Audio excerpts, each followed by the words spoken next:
Bismillahirrahmanirrahim. Here is Dr. Naila Khalid, and our today's session is lecture number 9 from the chapter Solution, and this is your last topic uh, of this chapter. The topic is distillation and concept of azeotropic mixture. So this is also related to the solution, as the azeotropic mixture is a sort of solution, but it is not ideal solution. It is non-ideal solution. So we will discuss today how an azeotropic mixture is separated through special type of distillation. So before going for azeotropic distillation discussion, I will discuss distillation, simple distillation and its types. This is the setup which is used to separate azeotropic mixture. This is called Dean and Stark apparatus. This topic has been taken from your course. So today, the present session is about distillation, its types, azeotropic mixture, types of azeotropic solutions, and how the components of azeotropic solutions are separated. So at the end, summary of the major point. Mixture, a solution, is a mixture of two or more than two components. And this is of two types. If the boiling point of components, each component is different even in the mixture, then this is called a simple solution. However, each component has its own boiling point, then it's a simple one. But if the mixture is such that the boiling point of the mixture is the single boiling point, so yeah, the components have lost their identity. In some cases you can say कि जो mixture के अंदर जिन components का अपना अपना boiling point होता है, different boiling point होता है, वो सिंपल मिक्सचर होते हैं. लेकिन एजियोट्रोपिक मिक्सचर एक स्पेशल टाइप ऑफ मिक्सचर है जिसमें कंपोनेंट का अपना बॉइलिंग पॉइंट नहीं रहता, बल्कि जब वो एक दूसरे के साथ मिक्स हो जाते हैं तो ओवरऑल वो एक ही बॉइलिंग पॉइंट पे बॉयल करते हैं, चाहे वो उसकी रेशो कुछ भी हो. दो या दो से ज्यादा का मिक्सचर होगा, हर एक का अपना अपना बॉइलिंग पॉइंट नहीं होगा, बल्कि एक ही बॉइलिंग पॉइंट पे वो मिक्सचर जो है वो बॉयल करेगा. तो इस किस्म का मिक्सचर एजियोट्रोपिक मिक्सचर कहलाता है. इस किस्म के एजियोट्रोपिक मिक्सचर से कंपोनेंट्स को सेपरेट करना मुश्किल होता है. सबसे पहले डिस्टिलेशन एक सेपरेशन टेक्निक है जिसमें आप जो है दो या दो से ज्यादा लिक्विड्स को, दो लिक्विड्स हों या एक लिक्विड और एक सॉलिड है, आपने इसको बॉईल किया, इसके अंदर कुछ इम्प्यूरिटीज थी, सॉलिड हो लिक्विड हो, तो जो आपका बॉइलिंग पॉइंट है जिस कंपोनेंट का, क्योंकि इनके सब सेपरेट सेपरेट बॉइलिंग पॉइंट होते हैं, जिसका पहले आएगा वो बॉयल होके सेपरेट हो जाता है. बॉयल होके वेपर्स यहाँ से कंडेंस होंगे और यहाँ पे वो कलेक्ट हो जाएंगे. लेकिन यहाँ जो है, जो कंपोनेंट जो है वो नॉन वोलेटाइल होगा, वो यहीं पे रहेगा. तो ये एक सिंपल सेपरेशन टेक्निक है जो बॉइलिंग पॉइंट के बिहाफ पे, चूंकि कंपोनेंट का अपना अपना बॉइलिंग पॉइंट होता है, तो वो अपने बॉइलिंग पॉइंट पे ये जो है वो वेपर्स में कन्वर्ट होगी, कंडेंसेशन होगी और फिर वो कलेक्ट हो जाएगा. तो ये एक सिंपल डिस्टिलेशन एपरेटस है. तो बॉइलिंग पॉइंट के बिहाफ पे जो हम सेपरेशन टेक्निक यूज करते हैं उसे हम डिस्टिलेशन कहते हैं. इसे हम प्यूरिफिकेशन ऑफ लिक्विड के लिए भी यूज कर सकते हैं. अगर आप इसकी एप्लीकेशन देखें, desalination of sea water, distilled beverages, fractional distillation of petroleum, hygienic distillation, ये इसकी एप्लीकेशंस हैं. इस डिस्टिलेशन टेक्निक को हम डिफरेंट एरियाज में यूज करते हैं. वाटर की डिस्टिलेशन का ये एपरेटस है और इससे हम डिस्टिल्ड वाटर यानी प्योर वाटर इससे हम जो है वो लेते हासिल करते हैं. डिस्टिलेशन को अगर हम कैटेगराइज करें तो ये 5 टाइप्स ऑफ डिस्टिलेशन है: सिंपल, फ्रैक्शनल, वैक्यूम, स्टीम, एजियोट्रोपिक. सबसे पहले फ्रैक्शनल डिस्टिलेशन.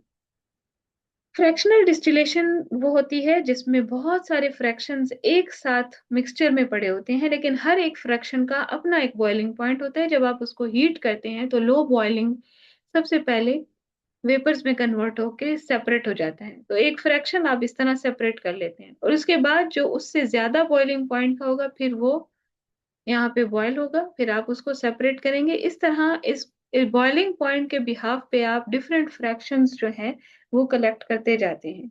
ऐसी सेपरेशन टेक्निक उसको हम फ्रैक्शनल डिस्टिलेशन कहते हैं। और ये फ्रैक्शनेटिंग कॉलम है जो कि डिफरेंट फ्रैक्शंस के बिहाफ पे, उनके बॉइलिंग पॉइंट के बिहाफ पे कंपोनेंट्स को सेपरेट करता है। वैक्यूम डिस्टिलेशन टेक्निक जो है ये आप देख सकते हैं। ये इसमें हमने कलेक्टर के साथ यहाँ पे एक वैक्यूम एपरेटस सेटअप बनाया होता है, जो कि यहाँ पे वैक्यूम क्रिएट करता है। वैक्यूम क्रिएट करने का मकसद ये होता है कि जितने बॉइलिंग पॉइंट पे ये लिक्विड बॉयल हो रहा है, तो वो चूंकि वैक्यूम हम अप्लाई करते हैं, एक्सटर्नल प्रेशर अब खत्म हो गया ना, हमने वैक्यूम यानी लो प्रेशर अप्लाई किया, तो अब लो प्रेशर अप्लाई करने से बॉइलिंग पॉइंट भी उस कंपोनेंट का लो हो जाएगा। तो आप हाई बॉइलिंग जो लिक्विड्स होते हैं उनको वैक्यूम डिस्टिलेशन के जरिए भी प्यूरिफाई कर सकते हैं। जैसे कुछ सॉल्वेंट्स हैं जो कि अपने बॉइलिंग पॉइंट पे डिकम्पोज होते हैं, डीएमएफ है, इसी तरह डीएमएसओ है। ये अपने बॉइलिंग पॉइंट पे अगर हम इसको सिंपल डिस्टिलेशन से प्यूरिफाई करें तो वो डिकम्पोज हो सकते हैं, डिस्ट्रॉय हो सकते हैं। लेकिन डीएमएफ और डीएमएसओ को हम वैक्यूम डिस्टिलेशन से प्यूरिफाई करें तो वैक्यूम अप्लाई करने से वो हाई बॉइलिंग लिक्विड जो है वो लो टेम्परेचर पे भी बॉयल करते हैं, क्योंकि वैक्यूम हमने अप्लाई किया है। और इससे ये जो वैक्यूम अप्लाई किया है इससे उनका लो बॉइलिंग पॉइंट पे भी, उनका बॉइलिंग पॉइंट जो है वो अपने लेवल से कम, और फिर उसके बाद वो बॉयल करना शुरू करते हैं तो फिर low boiling point low temperature पे, और उसको हम सेपरेट कर सकते हैं। उन कंपोनेंट्स के लिए, उन मिक्स उन सॉल्वेंट्स के लिए ये टेक्निक यूज करते हैं जो कि अपने बॉइलिंग पॉइंट पे डिकम्पोज होते हैं, तो उसका हम बॉइलिंग पॉइंट इस तरह लो कर सकते हैं।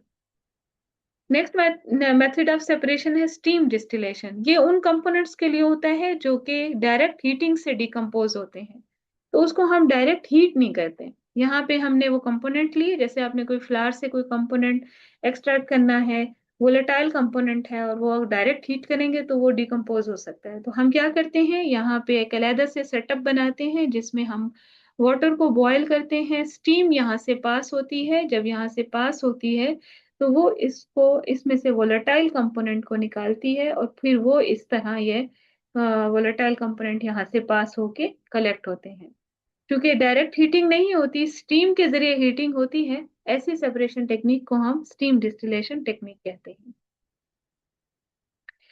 एजियोट्रॉप ये एक स्पेशल टाइप ऑफ मिक्सचर होता है जिसमें कंपोनेंट्स का जो बॉइलिंग पॉइंट है वो इंडिविजुअल नहीं रहता, बल्कि एक ही बॉइलिंग पॉइंट पे कंपोनेंट जो है वो बॉयल होते हैं। तो ऐसे एजियोट्रॉपिक मिक्सचर को हम जो है वो उसको सेपरेट करना उसके बॉइलिंग पॉइंट के बिहाफ पे मुश्किल होता है, क्योंकि एजियोट्रॉप जो है एक ही बॉइलिंग पॉइंट पे जो है वो बॉयल करते हैं, उसमें दोनों कंपोनेंट्स मौजूद होते हैं।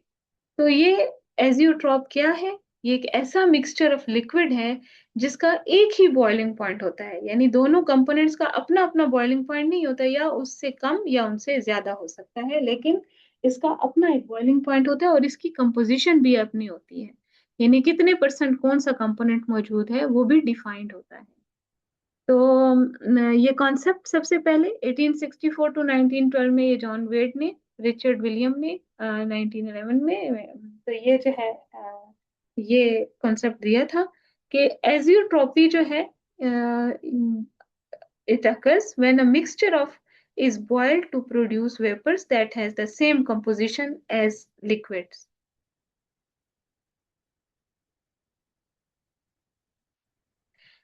Zeotrop mixture of liquids that do not form an isotrop। जो एजियोट्रॉप नहीं बनाते उन्हें हम जियोट्रॉप कहते हैं, और जो बनाते हैं उन्हें हम एजियोट्रॉप कहते हैं। एजियोट्रॉप को हम कैटेगराइज कर सकते हैं। जब हम उनको कैटेगराइज करते हैं अगर हम कंस्टिट्यूएंट्स की बिहाफ पे करें कि कितने नंबर ऑफ कंस्टिट्यूएंट्स या कंपोनेंट्स हैं उसमें, वो बाइनरी हो सकते हैं यानी इनमें 2 कंपोनेंट्स हैं, टर्नरी हो सकते हैं यानी 2 से ज्यादा कंपोनेंट्स हैं, हेट्रोजीनस है यानी फेजेस चेंजेस हैं या एक जैसी फेज है, मिसिबल लिक्विड्स होते हैं और पार्शियली मिसिबल लिक्विड्स होते हैं। तो इस तरह ये पॉजिटिव या नेगेटिव हो सकते हैं, पॉजिटिव या नेगेटिव हो सकते हैं। पॉजिटिव मींस के इनमें इनका बॉइलिंग पॉइंट हायर है या लोअर है, यानी ये मिनिमम बॉइलिंग पॉइंट एज़ोट्रॉप है या मैक्सिमम बॉइलिंग पॉइंट एज़ोट्रॉप है। एज़ोट्रॉपिक मिक्सचर जो होता है या सॉल्यूशन जो होता है उसकी प्रॉपर्टीज क्या है, इनकी फिक्स कंपोजिशन होती है। ये बाइनरी सॉल्यूशन भी हो सकते हैं, इनकी कंपोजिशन फिक्स होती है। आइडियल सॉल्यूशन जो है वो कभी भी एजियोट्रॉपिक नहीं हो सकते। आइडियल सॉल्यूशन में तो सॉल्यूशन कंपोनेंट्स के दरमियान एसोसिएशन डेवलप ही नहीं होता और उनके अलग-अलग बॉइलिंग पॉइंट होते हैं। तो इसीलिए आइडियल सॉल्यूशन कभी भी एजियोट्रॉपिक नहीं हो सकते। ये रियल सॉल्यूशंस होते हैं जिनमें जो है ये प्रॉपर्टी होती है। इनको हम फ्रैक्शनल डिस्टिलेशन के जरिए, नंबर 3, इनको हम फ्रैक्शनल डिस्टिलेशन के जरिए सेपरेट नहीं कर सकते। इनकी सेपरेशन के लिए हमें स्पेशल टेक्निक यानी एजियोट्रॉपिक डिस्टिलेशन जो है वो डिजाइन करनी पड़ती है। तो mole fraction of liquid phase और mole fraction of vapour phase दोनों बराबर होते हैं, यानी अगर आप उनको बॉयल करें तो जो जो कंपोजिशन उनकी लिक्विड फेज में होगी वही कंपोजिशन उनकी वेपर फेज में होगी। ये नहीं होगा कि लिक्विड और वो फेज में वो तो एक जैसे एक जैसा मोल फ्रैक्शन है लेकिन वहां पे चेंज हो गया, दोनों की मोल फ्रैक्शन या कंसंट्रेशन इक्वल होगी, यानी कंपोजिशन में कोई फर्क नहीं आता आप जितना मर्जी बॉयल करें। इसीलिए जो है इनकी कंपोजिशन जो है वो भी कांस्टेंट रहती है और इनका बॉइलिंग पॉइंट भी कांस्टेंट होता है, एक ही होता है। लो बॉइलिंग एजियोट्रॉपिक सॉल्यूशंस की कुछ एग्जांपल्स हैं। यहाँ पे वाटर और एथेनॉल सिस्टम है, देखें कंसंट्रेशन है 4:95, ये 78.15 पे बॉयल करता है। बेंजीन और एथेनॉल का जो सिस्टम है ये 67.8 जो है पे बॉयल करता है, जबकि इसका अपने बॉइलिंग पॉइंट इंडिविजुअल यहाँ पे इस कॉलम में दिए गए हैं। इसी तरह वाटर पिरिडीन का, एसिटिक एसिड और टोल्यूइन का, ये देखें इनका ये बॉइलिंग पॉइंट है लेकिन ये अपने बॉइलिंग पॉइंट से लो बॉइलिंग पॉइंट पे इनका एजियोट्रॉपिक मिक्सचर जो है वो बॉयल करता है। यहाँ पे कुछ एग्जांपल्स हैं हाई बॉइलिंग एजियोट्रॉपिक सॉल्यूशंस की, जिसमें वाटर नाइट्रिक एसिड का है, देखें ये 100 और 83 पे है लेकिन इसका एजियोट्रॉपिक मिक्सचर 125.5 पे बॉयल करता है। इसी तरह क्लोरोफॉर्म एसीटोन, एसीटोन और क्लोरोफॉर्म का ये जो मिक्सचर है इनमें कंपोजिशन का डिफरेंस है, तो इसी तरह बॉइलिंग पॉइंट का भी डिफरेंस है, लेकिन ये अपने इंडिविजुअल कंपोनेंट के बॉइलिंग पॉइंट से ज्यादा पे बॉयल करते हैं, इसलिए हम इनको हाई बॉइलिंग एजियोट्रॉपिक सॉल्यूशंस कहते हैं।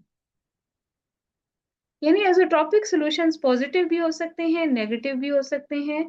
जो पॉजिटिव होते हैं उन या नेगेटिव होते हैं उनमें ये खास बात होती है कि बॉइलिंग एज़ोट्रॉप, ये देखें इनका एक खास पॉइंट आता है जिसमें उनकी एक खास कंपोजिशन जो है वो एज़ोट्रॉपिक मिक्सचर की तरह बिहेव करती है। ये देखें एज़ोट्रॉपिक मिक्सचर की तरह बिहेव करती है। ये मिनिमम है एज़ोट्रॉप, ये मैक्सिमम है। Similarly this one azeotrope, here azeotrope। तो पॉजिटिव एजियोट्रॉप वो होते हैं जिनका बॉइलिंग पॉइंट अपने कंपोनेंट के बॉइलिंग पॉइंट से कम होता है, यानी मिनिमम बॉइलिंग पॉइंट एजियोट्रॉप भी कह सकते हैं और पॉजिटिव एजियोट्रॉप भी कह सकते हैं। और ये देखें एक खास कंसंट्रेशन होती है जहां पे इनका जो बॉइलिंग पॉइंट होता है वो मिनिमम होता है और इस पॉइंट को हम कहते हैं यहाँ पे ये इतनी कंसंट्रेशन जो है वो मौजूद है जो कि एजियोट्रॉपिक मिक्सचर की तरह बिहेव करता है। ये वाटर और एथेनॉल का सिस्टम है जो कि 95% और 4% है। मिनिमम बॉइलिंग लिक्विड एजियोट्रॉप जो है कोई उसकी एग्जांपल है। नेक्स्ट है नेगेटिव आइसोट्रॉप जो कि मैक्सिमम बॉइलिंग पॉइंट मिक्सचर होते हैं। ये देखिए कंसंट्रेशन जो है एक खास पॉइंट आता है जहां पे उनका मैक्सिमम बॉइलिंग पॉइंट होता है देन देयर कंपोनेंट, और ये जो पॉइंट है इसमें ये मैक्सिमम बॉइलिंग एजियोट्रॉप है, इसको नेगेटिव एजियोट्रॉप भी कहा जा सकता है। एग्जाम्पल है यहाँ पे जो HCl और वाटर का जो है सोल्यूशन बनाया हुआ है 20%, और 79% ऑफ वाटर जो है उसमें ऐड है।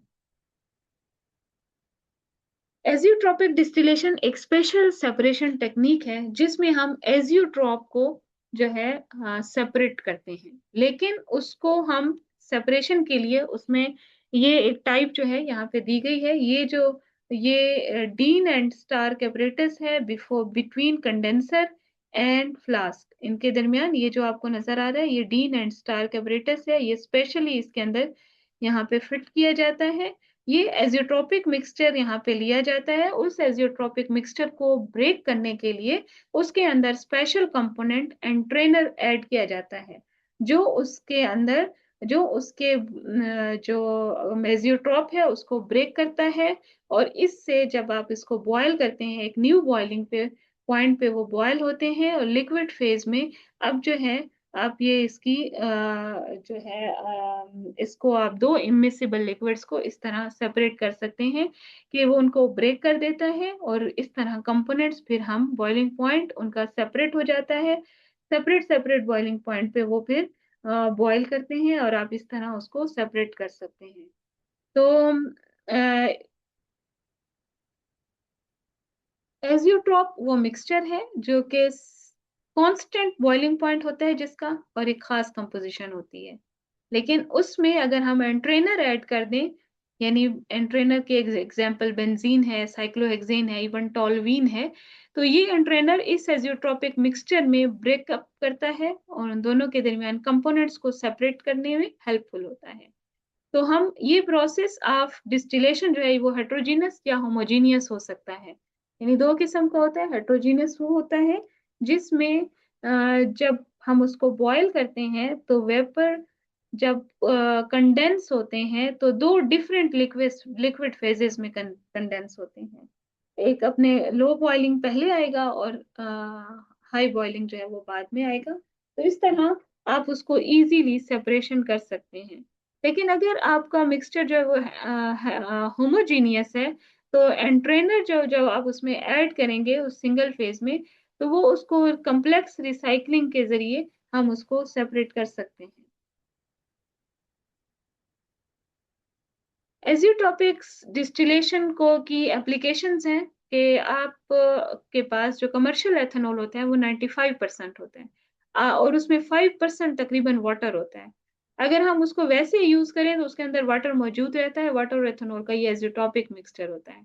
इसको हम dehydration means removal of water, इसमें से वाटर को रिमूव करना कर सकते हैं बाय एजियोट्रॉपिक डिस्टिलेशन। इस प्रोसेस को हम डिहाइड्रेशन भी कह सकते हैं। और इससे जो हमें एथेनॉल मिलता है 100% एथेनॉल, वो एब्सोल्यूट एथेनॉल कहलाता है। और इसको इसके लिए हम 95% एथेनॉल में बेंजीन या साइक्लोहेक्सेन एज एंट्रेनर यूज करते हैं, जो इसको ब्रेकअप करता है और इसको फिर हमें 100% एजियोट्रोपिक डिस्टिलेशन के रिजल्ट में हमें एब्सोल्यूट एथेनॉल यानी 100% एथेनॉल मिलता है। इसी तरह किसी भी रिएक्शंस में जो कि रिवर्सिबल होते हैं जैसे कि एस्टरिफिकेशन है, शिफ्ट बेस फॉर्मेशन है, उनमें अगर water as a by product बनता है तो इसका मतलब है वो रिवर्स करके दोबारा रिएक्टेंट्स की तरफ आ सकता है। तो उस वाटर को कंटिन्यूअस रिमूव करने की जरूरत होती है, और उस रिमूवल के लिए हम रिएक्शन मिक्सचर में कोई भी एंट्रेनर ऐड कर सकते हैं, जैसे कि टोलवीन ऐड करें तो टोलवीन वाटर के साथ एजियोट्रोपिक मिक्सचर बना के वाटर को ले जाता है अपने साथ और वाटर वहां से रिमूव होता है। और इसके लिए हम डीन एंड स्टार्क एपरेटस जो हमने पिछले स्लाइड्स में देखा है, इसके लिए हम इस किस्म का सेटअप जो है वो यूज करते हैं। यहाँ पे हम रिएक्शन करते हैं और वो उसमें जो water as a by product होता है वो टोलवीन के साथ जो है हमने एंट्रेनर यूज किया होता है, तो वाटर जो है वो इसमें से रिमूव होता है और यहाँ पे कलेक्ट होता है। So this was about the azeotropic distillation or its types, and azeotropic distillation and azeotropic mixture. So we have discussed today types of azeotropes and how to separate an azeotropic mixture of the component. Have a good day.